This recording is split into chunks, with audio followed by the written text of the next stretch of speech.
In 1895, there was one scientist, पेरे Curie. पेरे Curie नाम का एक साइंटिस्ट था. ओके, उसने कुछ एक्सपेरिमेंट परफॉर्म किए मैग्नेटाइजेशन के ऊपर and he got some of the conclusions. Now experimentally जब उसने ऑब्जर्व किया तो he got magnetization. Magnetization magnetization के रिलेटेड वो बोल रहा है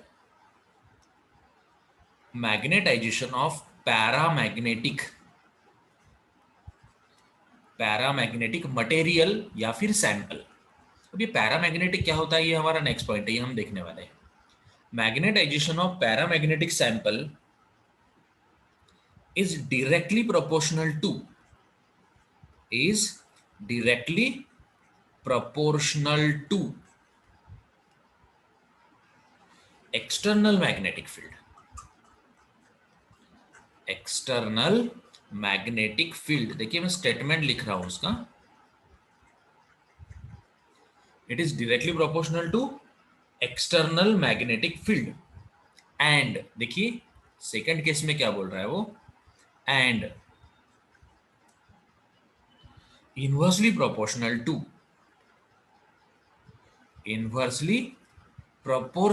to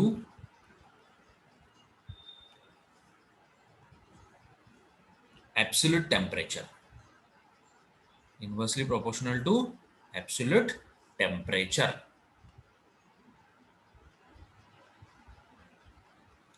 ओके, अब देखो what is saying Curie law.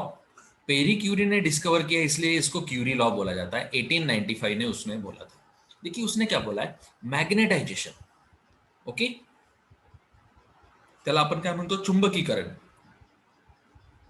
Magnetisation of paramagnetic sample.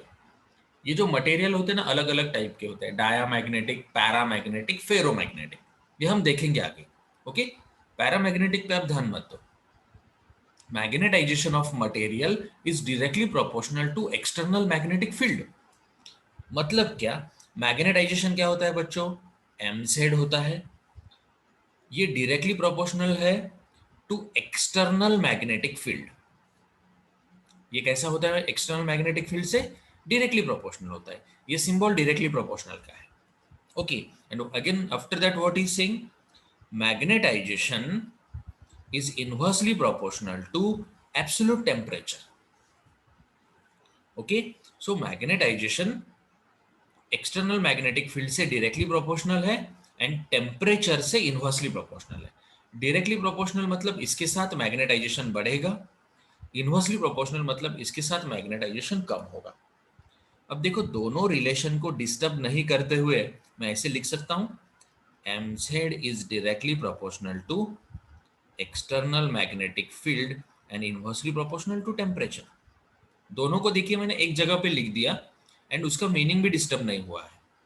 Magnetic field directly proportional ही है एंड टेम्परेचर इनवर्सली प्रोपोर्शनल है.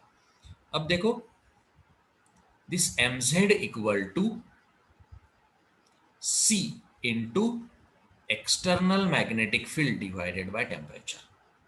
यहाँ पे कांस्टेंट रख दिया, यहाँ पे c, ये जो C यहाँ पे रखा है कांस्टेंट, उस C को बोला जाता है क्यूरी कांस्टेंट.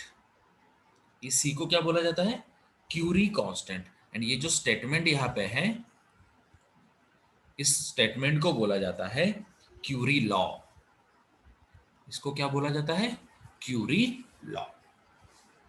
ओके, अब देखिए आपको यहाँ पे कुछ कुछ समझ में आया होगा पर सब कुछ समझ में नहीं आया होगा. I know it very well. Okay, इसको और हम डिटेल में डिस्कशन के लिए लेने वाले हैं. देखिए उसने क्या बोला है, mz is directly proportional to external magnetic field का इंडक्शन.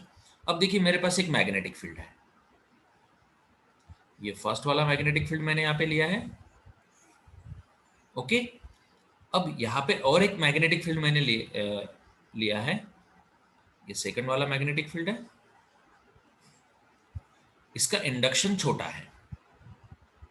इंडक्शन मतलब स्ट्रेंथ ऑफ मैग्नेटिक फील्ड. इसका इंडक्शन देखिए बड़ा है एंड कंपैरेटिवली इसका इंडक्शन छोटा है. अब देखो मैंने एक आयरन लिया यहाँ पे, इस आयरन को मैग्नेटिक फील्ड के अंदर लेके गया हूं, वापस इसको बाहर निकाला, तो क्या होगा बच्चों, इसका हमने देखा है मैग्नेटाइजेशन होगा ना, तो यहाँ पे मैग्नेटाइजेशन हुआ है। ठीक है, वही सेम आयरन मैंने दूसरे मैग्नेटिक फील्ड में लेके गया हूं, इस मैग्नेटिक फील्ड के अंदर लेके गया, वापस बाहर निकाला, इसका भी मैग्नेटाइजेशन होगा। अब देखो, ये जो दो मैग्नेटाइजेशन आपको दिख रहे हैं, ये फर्स्ट वाला केस एंड ये सेकंड वाला केस, तो कौन सा मैग्नेटाइजेशन ज्यादा होगा? ऑब्वियसली फर्स्ट केस का मैग्नेटाइजेशन ज्यादा होगा। फर्स्ट केस का क्यों बोला आपने ज्यादा होगा? क्योंकि इसका मैग्नेटिक इंडक्शन ज्यादा है। समझ रहे आप लोग बात को? यहाँ पे मैग्नेटिक फील्ड ज्यादा स्ट्रांग है, यहाँ का मैग्नेटिक फील्ड बहुत ज्यादा स्ट्रांग है, इसलिए यहाँ पे मैग्नेटाइजेशन ज्यादा होगा। यहाँ का मैग्नेटिक फील्ड कंपेरेटिवली वीक है, मतलब यहाँ का मैग्नेटाइजेशन कंपेरेटिवली कम होगा। देखिए, पेरी क्यूरी यही बोल रहा है ना, पेरी क्यूरी क्या बोल रहा है कि जितना बड़ा मैग्नेटिक फील्ड आप लगाएंगे तो उतना ज्यादा वहां पे मैग्नेटाइजेशन होगा। ओके, सो देखिए यहाँ पे magnetic field, strength of magnetic field, यहाँ पे मैंने समझो बड़ा मैग्नेट लिया था फर्स्ट केस में, यहाँ पे बड़ा मैग्नेट था और यहाँ पे कंपेरेटिवली छोटा मैग्नेट है। अब यहाँ पे बड़ा मैग्नेट था मतलब मैग्नेटिक फील्ड बड़ा हो गया, यहाँ पे छोटा मैग्नेट है मतलब मैग्नेटिक फील्ड कंपेरेटिवली छोटा होगा, मतलब इस केस में मैग्नेटाइजेशन बड़ा होगा एंड इस केस में कंपेरेटिवली मैग्नेटाइजेशन छोटा होगा।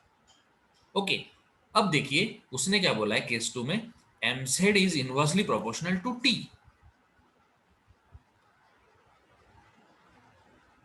mz is inversely proportional to t। One second, अब देखो, now I am taking second case, यहाँ पे एक मैग्नेट लिया है, ये मैग्नेटिक फील्ड है उसके around.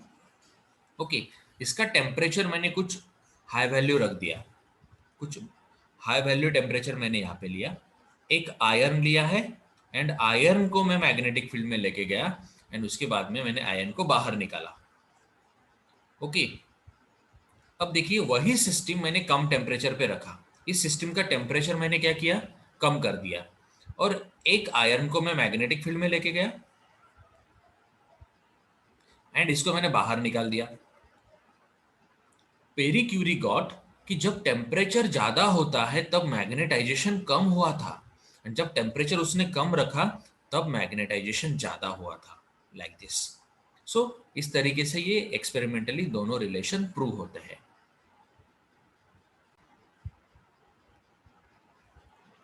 I have some materials और I will consider all substances, सब टाइप के materials है, substance है। Now all these are the substances present here। Okay, now मुझे इनका टेस्ट करना है सब सब्सटेंस का। Now what I am doing, I am checking their relationship with magnet। S pole N pole, यहाँ पे एक बार मैग्नेट मैंने रख दिया। ओके, अब देखिए वन बाय वन ये सब्सटेंस को मैं मैग्नेट के पास लेके जा रहा हूँ। फर्स्ट सब्सटेंस को मैं मैग्नेट के पास लेके गया। अब देखिए मैग्नेट ने इस सब्सटेंस को अट्रैक्ट नहीं किया, ये फर्स्ट सब्सटेंस में जब मैग्नेट के पास लेके आया तो मैग्नेट ने उसको अट्रैक्ट नहीं किया, तो फिर मैंने क्या किया, इस सब्सटेंस को एक पर्टिकुलर ग्रुप में यहाँ पे रख दिया। ये कौन से टाइप का सब्सटेंस है फिर, जिसको हम मैग्नेट के पास लाते हैं, मैग्नेट उसको अट्रैक्ट नहीं करता है, उल्टा थोड़ा सा रिपेल करता है, means not attracted, instead of that it is quite repelled, थोड़ा सा रिपेल हो जाता है। ओके, तो इसको मैंने इस ग्रुप में रख दिया फिर। ओके, इस ग्रुप को बोला जाता है डायामैग्नेटिक सब्सटेंस। इस सब्सटेंस को क्या बोलते हैं, डायामैग्नेटिक सब्सटेंस। कैसा सब्सटेंस, जो मैग्नेट के पास हम लेके जाते हैं तब मैग्नेट उसको अट्रैक्ट नहीं करता है, but it is quite repelled, not attracted but it is quite repelled, इसको बोला जाता है डायामैग्नेटिक सब्सटेंस। अब देखिए मैं सेकंड सब्सटेंस यहाँ पे लेके गया, उसको भी मैग्नेट ने अट्रैक्ट नहीं किया, रिपेल किया, मतलब यहीं पे रखना पड़ेगा। नेक्स्ट सब्सटेंस और लेके गया, उसको भी मैग्नेट ने अट्रैक्ट नहीं किया, रिपेल किया, मतलब ये सब सब्सटेंसेस कौन से टाइप में जाएंगे, डायामैग्नेटिक में। कौन से? अट्रैक्ट नहीं होते हैं, मैग्नेट के पास जाने के बाद थोड़ा सा रिपेल होते हैं। अब देखिए, जब मैं इस सब्सटेंस को मैग्नेट के पास लेके गया, तब मैग्नेट ने इस सब्सटेंस को रिपेल नहीं किया, इसको अट्रैक्ट किया। इस सब्सटेंस को क्या किया? अट्रैक्ट किया। एंड अट्रैक्शन कैसा था? वीक था, वीक था, स्ट्रॉन्ग अट्रैक्शन नहीं था। It is attracted, but it is attracted weekly. इस सब्सटेंस को मैग्नेट के पास लेके गया, इसको भी मैग्नेट ने अट्रैक्ट किया, पर स्ट्रांगली अट्रैक्ट नहीं किया, वीकली अट्रैक्ट किया। मतलब जो सब्सटेंसेस मैग्नेट के पास लेके जाने के बाद वीकली अट्रैक्ट होते हैं, उनको बोला जाता है पैरामैग्नेटिक सब्सटेंस। उसको हम क्या बोलते हैं? Paramagnetic substance. तो देखिए, अभी वर्ड आया था प्रीवियस केस में, पैरामैग्नेटिक मटेरियल। तो पैरामैग्नेटिक मटेरियल मतलब the substances which are weakly attracted by the magnet are called as the paramagnetic materials. अब देखिए, कुछ मटेरियल इसमें ऐसे मिले कि जो मैग्नेट के पास जब हम लेके जाते हैं, they are not repelled, they are attracted, and they are attracted strongly. कैसे अट्रैक्ट होते हैं वो? Strongly attracted towards the magnet. So they are strongly attracted towards the magnet. तो इस टाइप के मटेरियल को बोला जाता है फेरोमैग्नेटिक सब्सटेंस। इस तरीके से सब मटेरियल्स हम क्लासिफाई कर सकते हैं। सॉलिड, लिक्विड, गैस, सब मटेरियल्स हमने क्लासिफाई किए कितने टाइप्स में? 3 टाइप में। फेरोमैग्नेटिक सब्सटेंस, फेरोमैग्नेटिक सब्सटेंस मतलब कौन सा सब्सटेंस बच्चों? The substance which is attracted strongly towards the magnet, इसको हम बोलते हैं फेरोमैग्नेटिक सब्सटेंस। पैरामैग्नेटिक मतलब कौन सा? The substance which is attracted towards the magnet but weekly attracted. And diamagnetic substance, it is not attracted towards the magnet, वो magnet की तरफ अट्रैक्ट नहीं होता है। ओके, सो इस तरीके से हमने 3 टाइप में क्लासिफिकेशन सब्सटेंस का किया है। बघून घ्या बेटा हा कंसेप्ट एकदा। अब तक यहाँ पे क्या देखा है कि जो मटेरियल से ये 3 पूरे के पूरे जो मटेरियल्स है, इसका रिलेशनशिप विथ मैग्नेट। देखिए, कुछ मटेरियल ऐसे होते हैं जो मैग्नेट के पास लेके जाने के बाद मैग्नेट उनको अट्रैक्ट नहीं करता है, उल्टा रिपेल करता है। तो इस टाइप के मटेरियल को हम बोलते हैं डायामैग्नेटिक सब्सटेंस। कुछ मटेरियल ऐसे होते हैं, वो मैग्नेट के पास लेके जाने के बाद मैग्नेट उनको अट्रैक्ट करता है, पर अट्रैक्शन वीक होता है, स्ट्रांग नहीं होता है, इसको हम बोलते हैं पैरामैग्नेटिक सब्सटेंस। अब देखिए, ये अट्रैक्ट होता है, इसलिए हमें याद रखने के लिए आसान जाएगा। अट्रैक्ट होता है इसलिए हम क्या बोलेंगे? उसको पैरा है बोलेंगे। कैसा है मैग्नेट को? ये पैरा है, इसलिए अट्रैक्ट होता है। फेरो, अगर इसको हम मैग्नेट के पास लेके गए तो मैग्नेट इसको बहुत अच्छे से पकड़ के रखता है, छोड़ता ही नहीं। Means there is a strong attraction. इसका मीनिंग क्या होता है कि मैग्नेट में और उस सब्सटेंस में बहुत ही ज्यादा अट्रैक्शन है। ओके, तो इस तरीके से मटेरियल को 3 टाइप में क्लासिफाई किया गया। फर्स्ट टाइप है diamagnetic substance. First type is diamagnetic substance. Second type is paramagnetic substance. And third type is ferromagnetic substance. Okay, जैसे कि हमने अभी उसके डेफिनेशंस देखे, मैं यहाँ पे लिख देता हूँ वो डेफिनेशंस। वो फर्स्ट डिस्टिंग्विशिंग पॉइंट भी बनेगा। देखिए, मैं इसको डिस्टिंग्विश फॉर्मेट में आपको बताने वाला हूँ। इसका एक टेबल में आपको ड्रॉ करके दूंगा, तो आपका बहुत सारा पार्ट उस टेबल में ही कवर हो जाएगा। ओके, और कंपेरेटिवली जब हम स्टडी करेंगे, इसको याद रखने के लिए भी बहुत आसान होगा। सो डायामैग्नेटिक सब्सटेंस का डेफिनेशन कैसे आएगा? Substances which are weakly repelled, substances which are weakly repelled by magnet. Substances which are weakly repelled by magnet are called diamagnetic substances. उसको हम क्या बोलते हैं? Diamagnetic substances.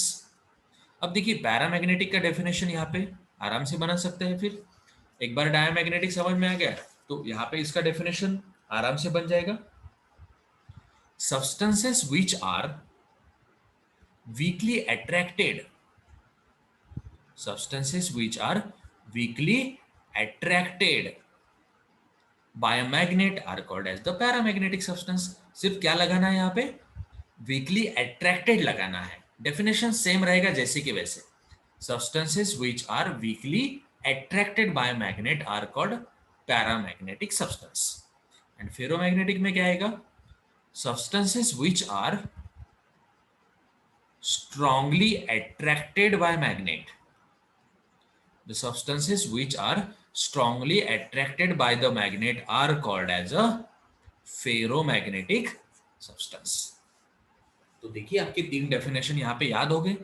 एकदम परफेक्टली आपके ये तीन डेफिनेशंस यहाँ पे याद हो जाएंगे. Okay, diamagnetic substance, paramagnetic substance and ferromagnetic substance का डेफिनेशन आपका यहाँ पे रेडी हो गया. अब देखिए एग्जाम्पल्स देखते हैं. जब तक हम एग्जाम्पल नहीं देखते तब तक हमें ये कंसेप्ट अच्छे से नहीं समझ में आता है. डायामैग्नेटिक सब्सटेंस के एग्जाम्पल्स देखते हैं. बहुत सारे एग्जाम्पल्स है डायामैग्नेटिक सब्सटेंस में. जो वेल नोन एग्जाम्पल्स है वो हम देखेंगे. गोल्ड होता है, डायामैग्नेटिक सब्सटेंस है गोल्ड. मतलब मैग्नेट गोल्ड को अट्रैक्ट नहीं करता है, उल्टा थोड़ा सा रिपेल करता है. वीक रिपल्शन है, बहुत ज्यादा रिपल्शन नहीं होता है, वीक रिपल्शन होता है. ओके, सो गोल्ड, सिल्वर, ये डायामैग्नेटिक सब्सटेंस है. देखिए बच्चों, आपने कभी सुना है क्या कि कोई चोर ने चोरी करने के लिए, गोल्ड सिल्वर चोरी करने के लिए मैग्नेट का यूज किया? नहीं करता है. क्यों नहीं करता है? क्योंकि उसको पता है ये डायामैग्नेटिक है. मैग्नेट गोल्ड को, सिल्वर को अट्रैक्ट नहीं कर सकता है क्योंकि वो डायामैग्नेटिक है. बहुत सारे एग्जांपल्स है ऐसे. गोल्ड, सिल्वर, हर एक फॉर्मेट में, सॉलिड, लिक्विड, गैस, हर फॉर्मेट के एग्जांपल्स इसमें प्रेजेंट है. नाइट्रोजन, नाइट्रोजन भी डायामैग्नेटिक है. मर्क्यूरी, मर्क्यूरी भी डायामैग्नेटिक है. Water, air, all these are diamagnetic. ऐसे बहुत सारे एग्जांपल्स है which represents the diamagnetic substances. तो कुछ एग्जांपल्स मैंने यहाँ पे लिस्ट आउट किए हैं, उससे हमें आसानी होगी डायामैग्नेटिक सब्सटेंस समझने में. अब पैरामैग्नेटिक के एग्जांपल्स देखते हैं बच्चों. देखिए पैरामैग्नेटिक मतलब क्या? ये पैरा होता है. मैग्नेट को कैसा है ये पैरामैग्नेटिक सब्सटेंस? पैरा है. मतलब मैग्नेट उसको क्या करेगा? अट्रैक्ट करेगा. पर अट्रैक्शन कैसा है बच्चों? अट्रैक्शन स्ट्रांग नहीं है. अट्रैक्शन कैसा है? वीक है. तो उसके एग्जांपल्स है, बहुत सारे एग्जांपल्स है इसमें भी. जैसे कि एल्यूमिनियम होता है. Aluminium is a paramagnetic substance. Platinum, सबसे महंगे वाला, प्लैटिनम कैसा है? पैरामैग्नेटिक सब्सटेंस है. Tungsten, tungsten is again paramagnetic substance.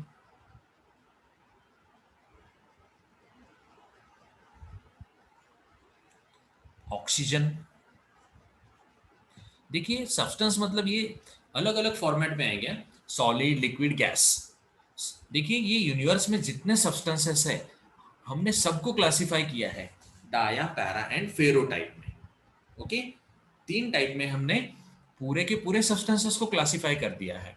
इसके अलावा कोई सब्सटेंस हमें मिला ही नहीं डाया, पैरा एंड फेरो के अलावा अब तक के डिस्कशन में. आगे चल के हम देखेंगे इसमें और कोई टाइप मिलता है क्या. ठीक है, यहाँ पे बच्चों आपको दो दो एग्जांपल ही याद रखना है डाया, पैरा एंड फेरो के. फेरो के एग्जांपल्स तो आपको याद होंगे. Iron, cobalt, nickel. ओके, ये फेरोमैग्नेटिक सब्सटेंस के एग्जांपल्स है. और भी इसमें एग्जांपल्स होते हैं जैसे कि गैडोलिनियम. पर ये iron, cobalt, nickel are very famous. ये हमें जनरली पता होते हैं, एंड इनके अलॉयज, अगर इनके अलॉयज भी होंगे तो वो भी कौन से टाइप में जाएंगे, फेरोमैग्नेटिक टाइप में ही जाता है। तो देखिए यहाँ पे हमने डेफिनेशन का एक पॉइंट देखा है एंड एग्जाम्पल का दूसरा पॉइंट देखा है। तो अब देखिए यहाँ पे आपके कितने पॉइंट्स प्रिपेयर हुए हैं बच्चों, 6 पॉइंट्स। कितने पॉइंट्स प्रिपेयर हुए हैं आपके, 6 पॉइंट्स यहाँ पे आपके प्रिपेयर हुए हैं। नाउ नेक्स्ट हम टेस्ट यहाँ पे परफॉर्म करने वाले हैं dia, para and ferromagnetic substance पे। अब देखिए बच्चों यहाँ पे मैंने क्या किया है, एक मैग्नेटिक फील्ड में यहाँ पे बनाने वाला हूं और उसके अंदर एक रॉड में सस्पेंड करने वाला हूं। अब देखिए मेरे पास एक मैग्नेटिक फील्ड होगा, ये मैग्नेटिक फील्ड में ले रहा हूं यूनिफॉर्म मैग्नेटिक फील्ड। मेरे पास जो मैग्नेटिक फील्ड है, this is uniform magnetic field. Okay, uniform magnetic field मतलब क्या होता है कि इसके मैग्नेटिक लाइंस ऑफ फोर्स जो होते हैं ये सब एक दूसरे को पैरेलल होते हैं। आप कहीं पे भी जाके इसका मैग्नेटिक इंडक्शन चेक करो, ये मैग्नेटिक इंडक्शन हर जगह पे सेम ही होता है। जितना इधर होगा उतना ही इधर होगा, उतना ही उधर होगा, उतना ही इधर होगा, उतना ही उधर होगा। तो इस टाइप के मैग्नेटिक फील्ड को हम बोलते हैं यूनिफॉर्म मैग्नेटिक फील्ड। इसको कैसे आइडेंटिफाई करना है, इसके मैग्नेटिक फील्ड लाइंस एक दूसरे को पैरेलल होते हैं। नॉन यूनिफॉर्म मैग्नेटिक फील्ड मतलब कैसा होता है, देखिए ये लाइन इधर चला गया, ये लाइन इधर चला गया, ये लाइन इधर सीधे चला गया, ये लाइन इधर चला गया, ये लाइन उधर चला गया, लाइक दिस। अब देखिए यहाँ पे मैग्नेटिक इंडक्शन कम होगा, यहाँ पे मैग्नेटिक इंडक्शन कंपेरेटिवली ज्यादा होगा, फिर ये कौन हो गया, non uniform magnetic field. This is non uniform magnetic field and this one is a uniform magnetic field. Okay, अब इसमें से मैंने यहाँ पे लिया है firstly uniform magnetic field. Okay, so I have selected here uniform magnetic field and उस uniform magnetic field के अंदर मैंने एक रॉड रख दिया डायामैग्नेटिक सब्सटेंस का। ये मैं यहाँ पे एक मैग्नेटिक फील्ड दिखा रहा हूं। सो मैग्नेटिक फील्ड हम बनाएंगे यहाँ पे।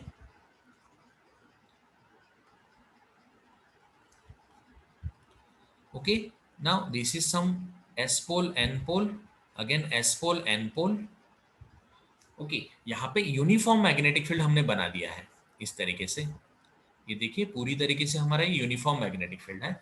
अब इस मैग्नेटिक फील्ड के अंदर यूनिफॉर्म मैग्नेटिक फील्ड बनाना मतलब इस तरीके से मैग्नेट अगर हमने रख दिया तो यूनिफॉर्म मैग्नेटिक फील्ड बन जाता है। तो ये यूनिफॉर्म मैग्नेटिक फील्ड के अंदर मैंने एक रॉड रख दिया। ये रॉड जो है, ये रॉड है डायामैग्नेटिक सब्सटेंस का। कौन सा रॉड है, डायामैग्नेटिक सब्सटेंस का, मतलब गोल्ड सिल्वर का रॉड हम यहाँ पे रख सकते हैं। अब देखिए अगर मैंने ये रॉड ऐसा इंक्लाइन रखा तो थोड़ी देर बाद ये रॉड किस पोजीशन में आएगा, देखो ये रॉड डायामैग्नेटिक सब्सटेंस का है, मतलब ये एस पोल इसको रिपेल करेगा, ये एन पोल भी इसको रिपेल करेगा, क्योंकि डायामैग्नेटिक सब्सटेंस एंड मैग्नेट में क्या होता है, रिपल्शन होता है। अब देखिए ये इसको रिपेल कर रहा है, ये इसको रिपेल कर रहा है, मतलब इस पे एक स्पेशल टाइप का फोर्स लगता है, उसको हम बोलते हैं टॉर्क। एंड इसने इधर से धक्का दिया, इसने इधर से धक्का दिया, मतलब रॉड कैसे हो जाएगा, सीधा हो जाएगा ना। रॉड कैसे हो गया, सीधा हो गया। अब देखिए इसको फिजिक्स की लैंग्वेज में कैसे बोलेंगे, जब मैं डायामैग्नेटिक सब्सटेंस का रॉड यूनिफॉर्म मैग्नेटिक फील्ड में सस्पेंड करता हूं, देखिए डायामैग्नेटिक सब्सटेंस का रॉड मैंने क्या किया है, यूनिफॉर्म मैग्नेटिक फील्ड में मैंने सस्पेंड किया है, तो क्या होगा, it comes to rest, it comes to rest with its length, with its length perpendicular, perpendicular to magnetic field, to magnetic field। मतलब देखिए बच्चों मैग्नेटिक फील्ड कैसा है, यहाँ पे मैग्नेटिक फील्ड हॉरिजॉन्टल है, बराबर है, ये मैग्नेटिक फील्ड का डायरेक्शन है। और रॉड कैसा रेस्ट में आया, रॉड ऐसा वर्टिकली रेस्ट में आया, मतलब मैग्नेटिक फील्ड को रॉड कैसे हो गया, परपेंडिकुलर हो गया। तो समझिए बात को आप लोग कि जब मैं डायामैग्नेटिक सब्सटेंस को यूनिफॉर्म मैग्नेटिक फील्ड में रखता हूं तो रॉड कैसे रेस्ट में आता है, perpendicular to the magnetic field. Okay, अब यही चीज करेंगे हम फेरोमैग्नेटिक सब्सटेंस के साथ। मेरे पास वापस एक यूनिफॉर्म मैग्नेटिक फील्ड है यहाँ पे, S pole N pole, again S pole N pole, ये मेरे पास यूनिफॉर्म मैग्नेटिक फील्ड है। अब देखिए बच्चों, ये यूनिफॉर्म मैग्नेटिक फील्ड के अंदर मैंने अब एक रॉड रख दिया। ये रॉड कौन सा है, ये रॉड है पैरामैग्नेटिक सब्सटेंस का। ये रॉड जो रखा है ये कौन सा है, पैरामैग्नेटिक सब्सटेंस का। अब देखिए मैग्नेट क्या करता है पैरामैग्नेटिक सब्सटेंस को, मैंने बोला है कि पैरा कैसा होता है, उसको पैरा होता है, इसलिए मैग्नेट इसको अट्रैक्ट करेगा और ये पोल इसको अट्रैक्ट करेगा, क्योंकि ये इसके नजदीक है ना, ये इसके नजदीक है इसलिए यहाँ पे ज्यादा अट्रैक्ट होगा, ये इसके नजदीक है इसलिए ज्यादा अट्रैक्ट होगा। तो देखिए ये जो पैरामैग्नेटिक सब्सटेंस है, दोनों एंड को यहाँ पे अट्रैक्शन फील होगा एंड ये इधर खींचा जाएगा, ये इधर खींचा जाएगा, रॉड हो जाएगा हॉरिजॉन्टल। रॉड कैसे हो जाएगा, हॉरिजॉन्टल हो जाएगा। मतलब हुआ क्या यहाँ पे, जब मैंने यहाँ पे थिन रॉड सस्पेंड किया है पैरामैग्नेटिक मटेरियल का in the uniform magnetic field, it comes to the rest, it comes to the rest with its length, with its length parallel, with its length parallel to the magnetic field, to the magnetic field। मतलब ये जो magnetic field है ये इसका direction है and rod का direction भी वही डायरेक्शन में आया है। मतलब मैग्नेटिक फील्ड एंड रॉड कैसे हुए एक दूसरे को, पैरेलल हुए हैं। It comes to the rest parallel to the magnetic field. ये होता है diamagnetic substance and paramagnetic substance के साथ। अब देखो वापस मैंने यूनिफॉर्म मैग्नेटिक फील्ड ही लिया है, यूनिफॉर्म मैग्नेटिक फील्ड मैंने बनाया है। अब देखिए यूनिफॉर्म मैग्नेटिक फील्ड बनाना मतलब कुछ मुश्किल काम नहीं है। एक बार मैग्नेट लीजिए having S pole N pole, दूसरा एक बार मैग्नेट लीजिए having S pole N pole, और ये दोनों के बीच में हमने बना दिया यहाँ पे यूनिफॉर्म मैग्नेटिक फील्ड। अब देखो इस मैग्नेटिक फील्ड के अंदर मैंने रखा है एक रॉड एंड ये जो रॉड है ये रॉड है फेरोमैग्नेटिक सब्सटेंस का, फेरोमैग्नेटिक सब्सटेंस का रॉड यहाँ पे रख दिया। अब देखिए फेरो एंड मैग्नेट में क्या होता है, अट्रैक्शन होता है। मतलब मैग्नेट फेरोमैग्नेटिक सब्सटेंस के रॉड को इधर अट्रैक्ट करेगा और ये भी इधर अट्रैक्ट करेगा, क्योंकि देखिए ये जो रॉड का पार्ट है ना इस मैग्नेट के बहुत नजदीक है और रॉड का ये पार्ट इस मैग्नेट के नजदीक है। मतलब मैग्नेट इसको इधर अट्रैक्ट करेगा एंड इस एंड को इधर अट्रैक्ट किया जाएगा। ये जो स्पेशल टाइप का यहाँ पे फोर्स लगता है ना इसको हम बोलते हैं टॉर्क। इस फोर्स को क्या बोला जाता है स्टूडेंट्स, टॉर्क बोला जाता है। देखिए अब रॉड को इधर खींचा जा रहा है इधर भी खींचा जा रहा है, मतलब रॉड हो जाएगा हॉरिजॉन्टल। रॉड वापस कैसे हो गया, हॉरिजॉन्टल। देखिए फेरोमैग्नेटिक सब्सटेंस में जो हमारा मैग्नेटिक फील्ड होता है हॉरिजॉन्टल, रॉड भी वही डायरेक्शन में रेस्ट में आ जाता है, ये रॉड है। मतलब वापस से यहाँ पे पैरामैग्नेटिक की जैसी कंडीशन क्रिएट हो गया है। ओके मीन्स जब मैं यहाँ पे फेरोमैग्नेटिक सब्सटेंस का रॉड रखता हूं in case of the uniform magnetic field, it comes to the rest. देखिए rod comes to the rest parallel to the magnetic field, magnetic field मतलब रॉड का लेंथ एंड मैग्नेटिक फील्ड का direction, ये दोनों कैसे होते हैं, एक दूसरे को पैरेलल होते हैं।